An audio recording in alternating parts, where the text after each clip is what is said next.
The Visible Range Volume Profile, vrvp, is a trading indicator that calculates the volume profile within the visible range of prices on a chart. This means it analyzes the trading volume at different price levels within the current visible timeframe, providing insights into where the most trading activity has occurred.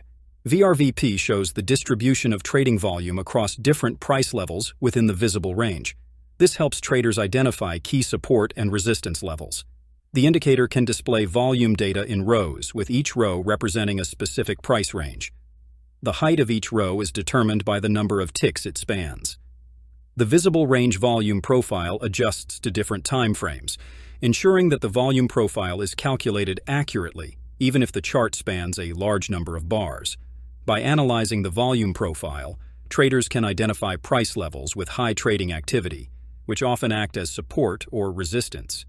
The indicator helps in spotting recent market trends by showing where the majority of trading volume has occurred.